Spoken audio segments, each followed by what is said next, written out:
My parents skipped my son's first birthday and texted, "That kid wasn't a blessing, he was a mistake." I just replied, "Noted." Then I closed the joint utility account and triggered a review on their mortgage application I co-signed. The next morning, my dad called me laughing. That afternoon, he opened his email and found a denial notice from the bank. Then came the panic. And 47 missed calls. I hated them for not coming. Everyone else did, neighbors, coworkers, even my cousins who live 4 states away. The house was full, people were laughing, Leo was chewing on the corner of his birthday hat like it was the best day of his life. And I stood there, pretending it was mine too. But the whole time, I kept looking at the door.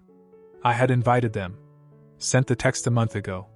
Sent another the week before. They didn't respond to either. Not even a polite excuse. I kept hoping they'd walk in anyway, late like always. But they never showed. And the worst part? I didn't even know what to tell the guests. Everyone kept asking where my parents were. My uncle raised his eyebrows like it was some inside joke. Even my cousin Tyler said, "Didn't think your dad would miss this." I just shrugged. No idea what else to do. They hadn't come to Leo's birth either. Kate was in labor for 19 hours, and I was sending updates from the hospital, thinking maybe they'd at least say something. But nothing. Not a text. Not a call. My son was born and my parents were at a wine tasting.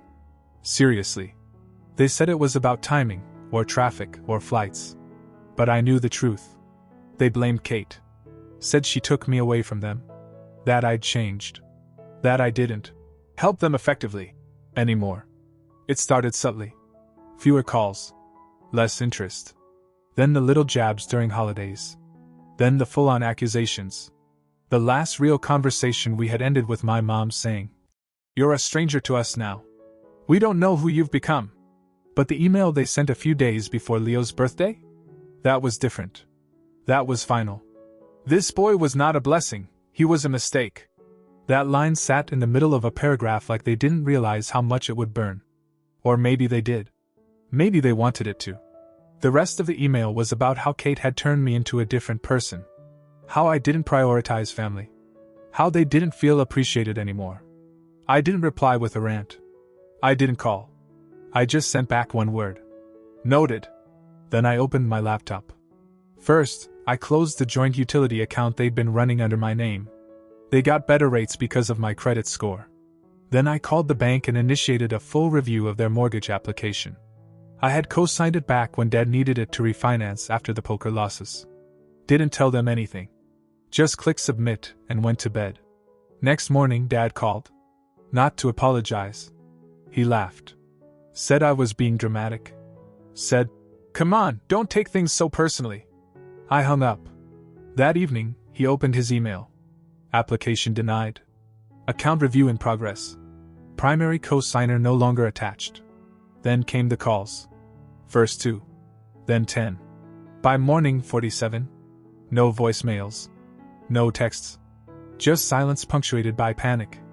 That's when I realized something that stuck with me. They didn't care about me. They cared about what I could do for them. And if they thought I wasn't helping effectively, maybe it was time I stopped helping at all. For good. I blocked them the same night the calls hit 47. I didn't want to hear their voices. I didn't want another guilt trip. I didn't want Dad pretending this was all some joke I was taking too seriously. There was nothing left to say. They made their position clear with that email, and I made mine just as clear with my reply. Noted. That was the only closure I needed. Kate was the only one who looked nervous about it. Not upset, just cautious. She grew up in a quiet family where nobody raised their voices and everyone brought side dishes to every dinner, even when nobody asked. I knew all of this shook her, but she didn't try to stop me. She just said, "I don't think they'll let this go." She was right. 3 days passed. Then I got a text from my sister, Olivia. It just said, "They're devastated. Can you please just call Mom?" Like I was supposed to forget the part where our own mother said my son was a mistake. Olivia was always the soft one in the family. She never stood up to them. Even when she knew they were out of line, she tried to smooth things over instead of confronting it. I didn't answer. I wasn't going to get pulled into a 3-way guilt negotiation. If they wanted to say something, they had my number. But instead of a call, a letter showed up in the mail. Handwritten. No return address. Inside were 3 pages of the most careful gaslighting I've ever read. It started with a soft, "We're sorry if you felt hurt," then immediately pivoted to, "But this reaction has put us in an extremely difficult financial position," followed by a reminder that family means sticking together even when we don't always say the right things. Not a single mention of Leo's birthday. Not a word about what they'd actually said in the email. Nothing about the absence. Nothing about the sentence that had shattered everything. Just a vague, manipulative tone that somehow made their hurt more important than mine. I ripped it in half and dropped it in the trash. The next week, Olivia showed up at our door. She hadn't been to our house in 2 years. Now she was standing on our porch holding a homemade apple pie like this was some sitcom where everything gets resolved in 22 minutes. Kate took Leo upstairs as soon as she saw Olivia. She didn't say anything, just gave me a look like, "This is your war." We sat at the dining table. Olivia launched into it almost immediately. "They know they messed up. But this has gone too far. They think you're trying to destroy them." I asked her if she thought they messed up. She hesitated. Then she said, "I think everyone's hurt. And I think Dad is scared." I said that's not my problem anymore. That I wasn't doing this to punish them. I was just done fixing things for them. Done covering for them. Done being useful. She sighed. And then she said something I couldn't forget. "Dad told me that if you're not going to help anymore, then he'll do whatever he has to do to stay afloat." At the time, I thought he meant calling in favors or borrowing from someone else. But now I think it was a threat. Not the violent kind. The desperate kind. The next morning, I got an alert on my phone. A financial institution had flagged a suspicious application using my social security number. It was for a personal loan. The application had all my details, full name, address, SSN. The only thing it didn't have was my signature. It hadn't gone through. The fraud alert I set up a year ago after the Equifax leak caught it in time. But it still felt like someone had broken into my house. Like my own father had just picked a lock and tried to steal from me in the most cowardly way possible. That was when I knew this was different. This wasn't just a bad argument. This wasn't a family falling out. This was theft. So I called the credit agency and reported it. Then I called the police. Filing the police report was easy. That's what scared me. I thought there'd be hesitation. Some part of me that paused and said, "Are you really about to report your own father?" But there wasn't. No internal conflict, no second guessing. I just sat down with Leo napping in the other room, opened the fraud alert the bank had sent me, and followed the instructions step by step. I didn't tell Kate at first. Not because I was hiding it, but because I didn't know how to explain that my father, had filled out a loan application using my name, my social, and my address. He didn't forge a signature, but the information had been submitted. It was enough. 3 days later, the knock came. A local officer from financial crimes showed up at their house. It wasn't an arrest. Just routine follow-up. But someone must have seen. Because by that night, the whole extended family knew. It started with a Facebook post. My aunt, my mom's sister, put up this vague status about how some children forget who raised them. And karma hits harder when it's your own blood. Comments flooded in. Cousins chimed in. An uncle messaged me privately asking what the hell was going on. I ignored all of it. Then Olivia called. This time she didn't sound calm or composed. She sounded panicked. "Are you insane?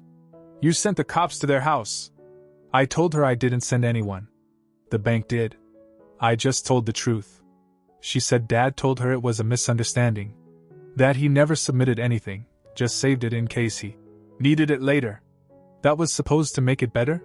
That was supposed to erase the part where he tried to exploit my credit again, after I'd already cut him off, after he already knew exactly how much I had at stake with my own mortgage and Leo's future.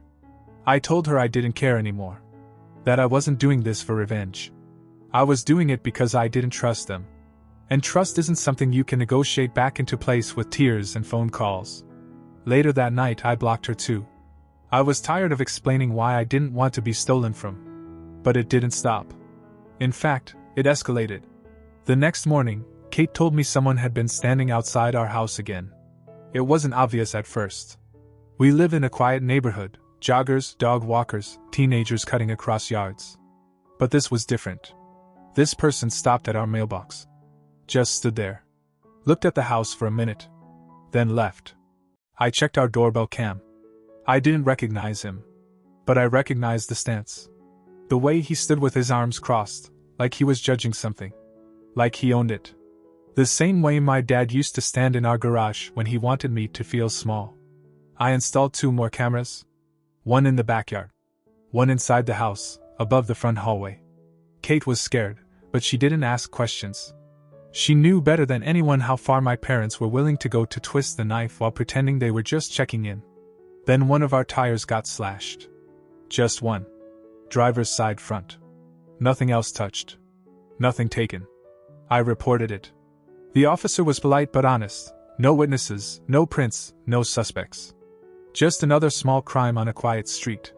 But I knew it wasn't random. I knew because of what happened next. A week later, I got pulled into a quick meeting at work. HR said someone had called claiming to be from a government agency, requesting income verification. The person had asked for my employment details, my supervisor's name, and said they were verifying financial support for a dependent. That phrase stopped me cold. I don't have any dependents outside of Leo. And no agency needs that info for a toddler. HR didn't give the number, but they flagged it. I did my own digging. Called a friend who works in telecom. The call came from a burner phone, registered under a prepaid account, but the address used to activate it. My mother's maiden name, and my parents' old house. It wasn't some scammer. It was family. They were trying to dig into my life now. Into my income, my job. Maybe to use it against me. Maybe to ruin me. That was the moment it snapped for me. Not just the trust, not just the fear, something deeper. Something final. I had spent months trying to handle this like a son. Trying to walk that line between protecting my new family and not completely torching the old one. But they'd already done that. They lit the match and handed it to me. Now I wasn't afraid to let it burn. I stopped waiting for things to calm down. It was never going to happen. They weren't going to apologize. They weren't going to admit they crossed the line. They were going to keep escalating until I folded. That's how they always operated. Apply pressure, make a scene, drag someone else into it when they can't win one-on-one. So I took it out of private. I didn't name names. I didn't post screenshots. I didn't need to. I wrote one post. It was long.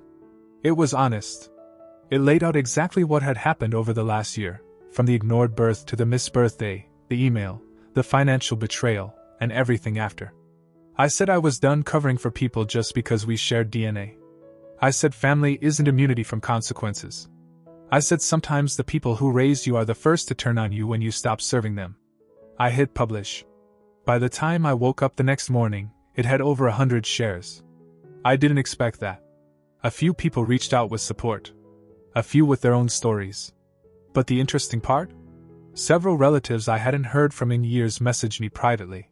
Not just sympathy, but confirmation. Stories.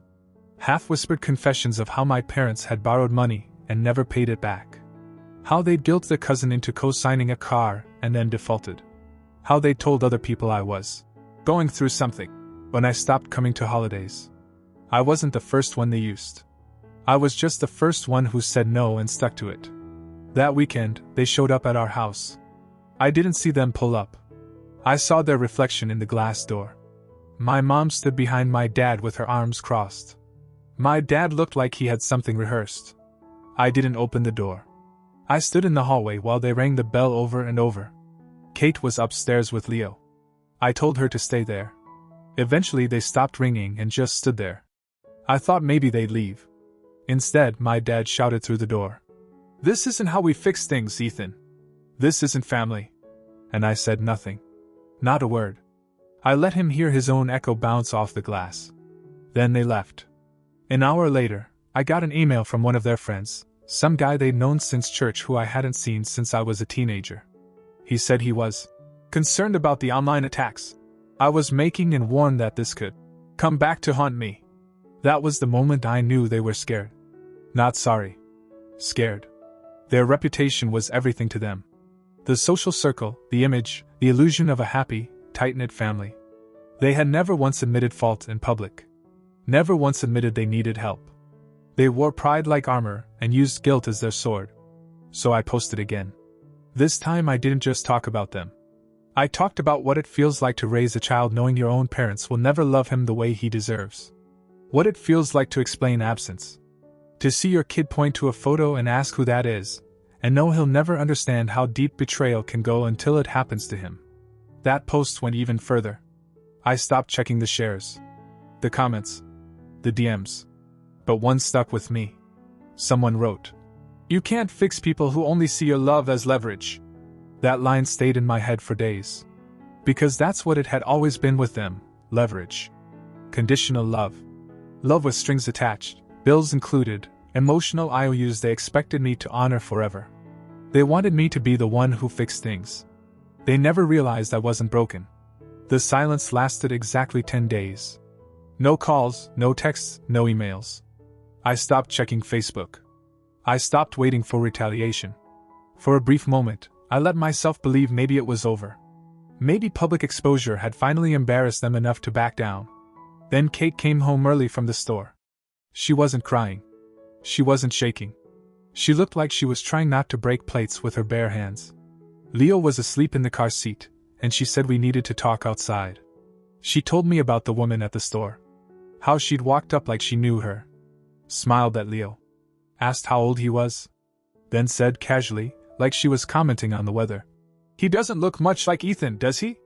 Funny how that works sometimes. Kate thought maybe it was just a weird old lady. Until the same woman leaned in and added, "I guess that's why there's so much tension. People notice things. Must be hard on Ethan." She walked away after that. No name, no questions. Just a hit-and-run smear campaign. I knew instantly it wasn't random. It was my mother's language. That creepy, insinuating tone she always used when she wanted to plant doubt without saying anything directly. She used to say the same thing about neighbors, about other people's kids. She loved playing innocent while lighting matches. I logged back onto Facebook. Sure enough, there were new comments on the old post. Anonymous profiles, no photos, no real names.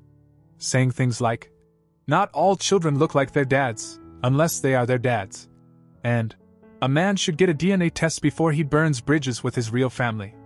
The comments weren't trying to be subtle. They were trying to poison the well.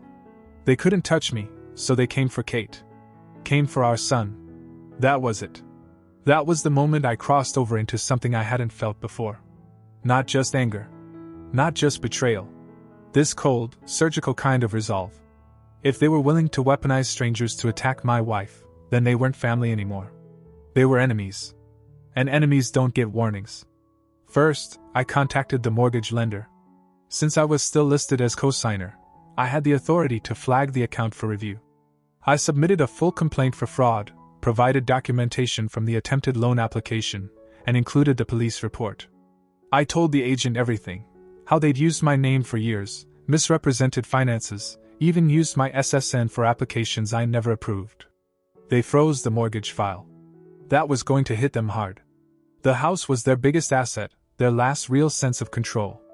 I knew it wouldn't be immediate, but the investigation alone would wreck their ability to refinance or restructure anything for months, maybe longer. But I wasn't done. I called my lawyer and started the process of issuing a formal cease and desist for harassment. Then I had them draft a custody-specific no-contact agreement, designed to prevent any claim or suggestion of visitation or grandparent rights, now or in the future. And then, as if the universe wanted to twist the knife a little deeper, I got a letter in the mail. No return address, just like before. Same handwriting. Same smug scent of superiority. Inside were 4 things: a photo of me as a baby, a printed copy of my Facebook post, highlighted in red pen, a short note that said, "He'll always be our grandson whether you want him to be or not," and a final line in all caps. "You a court order stops blood? Blood finds a way." I took it straight to the police. This time, I didn't just report it, I pressed charges. For stalking. For harassment. For impersonation. And for the first time, I didn't only name my father. I named my mother too. She'd hidden behind his outbursts for years. Played the victim while letting him take the heat. But this had her fingerprints all over it. The letters. The rumors. The subtle threats whispered through other people's mouths. They wanted war. Now they had won. I sat down that night, held Leo on my lap, and watched him fall asleep with the toy block still in his hand. And for the first time in months, I felt something close to peace. Not because it was over, but because I finally stopped pretending it could be fixed. I always thought the final moment, the real break, would be loud. Some screaming match. One last confrontation. Maybe even a courtroom scene with slammed folders and bitter stares. But it wasn't like that. It was quiet. Cold. Clean. I didn't go to the police again after the tinted car parked near our house. I didn't file another report or try to track down who it was. I just watched it from the kitchen window while holding Leo on my hip. I counted the minutes. 18. Then it drove away. That was the last time they came near. But I didn't mistake their silence for surrender. People like them don't disappear. They regroup. They wait until your guard drops. They come back dressed as something new, concern, forgiveness, reconciliation, but it's always the same underneath. I had no interest in seeing what they'd try next. So I finished it. I filed a petition to dissolve my co-signature entirely through legal counsel. It took weeks, but eventually it was removed, declared invalid due to prior fraud and misuse. The mortgage company issued a full report. My father's name was flagged in their internal system. They'd have to find another lender. I didn't care who or where. Kate and I sold our car. Bought a new one. Different color. Different plates. Registered it under her name. Every trace of me that used to tie to them, I erased. Then came the unexpected part. I got a call from a woman who said she worked for a law firm representing my parents in a separate matter. She asked if I would be willing to clarify my statements, made on social media. I told her no. She pushed gently, saying they were seeking restitution for damage to reputation, and that informal resolution was still possible. I said very clearly, if they come near my family again, I will not stop at harassment charges. She didn't call back. A month later, Olivia sent an email. It was long, scattered, clearly written in the middle of the night. She said my parents were selling the house.